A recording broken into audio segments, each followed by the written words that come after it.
जी, नमस्कार। मैं श्वेता अनैपन यहाँ पर आप सभी का स्वागत है।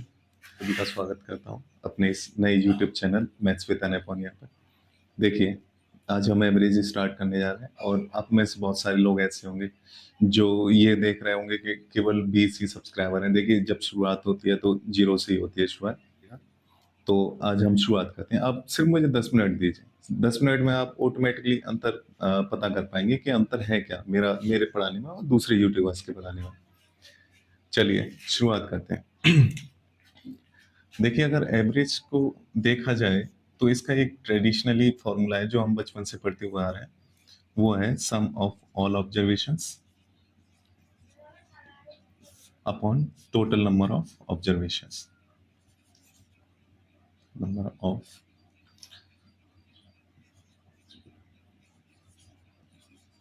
All observations. ठीक है, ये बचपन से पढ़ा हुआ फॉर्मूला है। अगर इसी फॉर्मूले पर बेस्ड अगर मैं कोई एक एग्जांपल देना चाहूँ तो वो ये हो सकता है कि मान लीजिए 3 संख्याएं हैं, 5, 10 और 15। अगर मैं इन तीनों संख्याओं का एवरेज निकालूं तो 5 प्लस 10 प्लस 15 एक अपॉन में 3 यानी कि 30/3, यानी कि एवरेज जो आएगा वो आ जाएगा हमारा कितना 10। देखिए, ये तो बहुत बेसिक है जो ट्रेडिशनली हम पढ़ते हुए आ रहे हैं। लेकिन अगर मैं इसी चीज को दूसरे नजरिए से देखूं तो क्या देख पाऊंगा। जैसे मान के चलिए ए, बी और सी। मैं इसी एग्जांपल को लेता हूं। इनकी वैल्यूज हैं 5, 10 एंड 15। अगर मैं सम की बात करूं तो वो कितना है 30।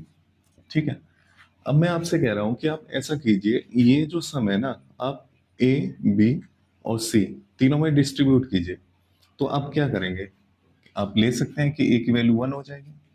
मान लीजिए ए की वैल्यू 1, बी की वैल्यू 2 और सी की वैल्यू 27। एक तरीका ये हो सकता है। एक तरीका ये हो सकता है कि आप ए को 2 ले लीजिए, इसे 3 ले लीजिए, इसे 25 ले लीजिए। तीसरा तरीका ये हो सकता है कि आप ए को 3 ले लीजिए, इसे 4 ले लीजिए और इसे 23 ले लीजिए। ऐसे मल्टीपल वेज हो सकते हैं। इसे आप 0.5 भी ले सकते हैं, इसे आप 0.5 ले लीजिए, इसे आप 29 ले लीजिए। यानी कि इस सम को डिस्ट्रीब्यूट करने के लिए मल्टीपल वेज है हमारे सामने। लेकिन मैं अभी आपसे ये कहूँ कि आप ऐसा कीजिए, ये जो सम आपको दिख रहा है, आप ए, बी और सी तीनों में इक्वली डिस्ट्रीब्यूट कीजिए। तो आपको इसके लिए करना क्या होगा कि जो भी सम है और जितने भी पर्सन है उससे डिवाइड करना होगा। तो अब यहाँ से जो वैल्यू आएगी, इक्वल वैल्यू, वो 10 है। यानी कि ये भी 10, ये भी 10 और ये भी 10 हो गया इक्वली डिस्ट्रीब्यूशन।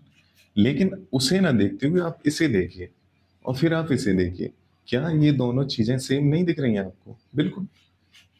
तो मैं यहाँ से एक चीज ये कह सकता हूँ कि एवरेज कुछ नहीं होता। एक तरीका है चीजों को इक्वली डिस्ट्रीब्यूट करने के लिए। ठीक है, अभी हमने क्या सीखा? देखिए, अभी मैंने कुछ भी नहीं पढ़ाया। अभी जस्ट एवरेज का मैं आपको बेसिक बता रहा हूँ। एक्चुअल मीनिंग होता क्या है बस आपको ये बताने की कोशिश कर रहा हूँ। एवरेज कुछ नहीं होता, एक मेथड है चीजों को इक्वली डिस्ट्रीब्यूट करने के लिए। मेरे सामने ए, बी, सी, अभी यहाँ 3 चीजें हैं। हो सकता है आगे 5 हो, 10 हो, 50 हो, कुछ भी हो सकती है। लेकिन बस ये एवरेज को आप मानिए कि ये एक तरीका है जिसके थ्रू हम चीजों को इक्वली डिस्ट्रीब्यूट कर